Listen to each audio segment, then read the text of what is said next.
महाराष्ट्र में सरकार भले ही फडणवीस और एकनाथ शिंदे मिलकर चला रहे हों, लेकिन शहरी निकाय चुनाव आते ही दोनों एक दूसरे के खिलाफ खड़े हो गए हैं। बीजेपी और शिंदे की शिवसेना दोनों नगर निकाय चुनाव में आमने सामने हैं और इसी वजह से मंच से लेकर मैदान तक जुबानी जंग तेज हो चुकी है।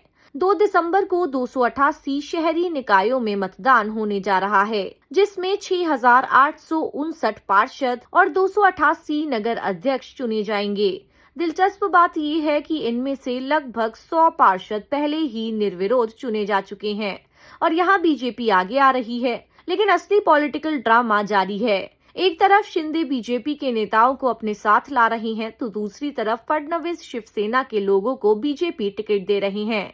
यानी सत्ता साझेदार अब सत्ता प्रतिद्वंदी बन चुके हैं। पालघर के दहानू में ये टकराहट चरम पर देखी गई।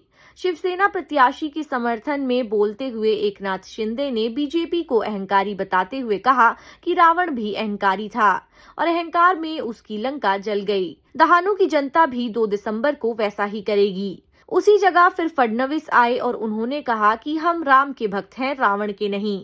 हम लंका में रहते ही नहीं और हमारा उम्मीदवार भरत है। भरत ही लंका जलाएगा अगर विकास विरोधी ताकतें सामने आईं। यानी दोनों नेता धार्मिक प्रतीकों के जरिए अपने अपने वोटरों को भावनात्मक संदेश दे रहे हैं। ये लड़ाई अब सिर्फ सीट की नहीं, प्रतिष्ठा की बन गई है। ये बात भी साफ है कि शिंदे और फडणवीस का तनाव नया नहीं है, लेकिन अब मंच पर खुलेआम दिखाई दे रहा है। कुल मिलाकर महाराष्ट्र का ये लोकल निकाय चुनाव लोकल न रहकर पूरा प्रदेश हिला रहा है। महायुति के तीनों साथी बीजेपी, शिवसेना और एनसीपी सरकार में साथ हैं, लेकिन मैदान में एक दूसरे को मात देने के लिए कोई पीछे हटना नहीं चाहता और इसी वजह से ये चुनाव सियासी बॉडी लैंग्वेज, धार्मिक प्रतीकों और प्रतिष्ठा की जंग में बदल चुका है। News desk, politicians India.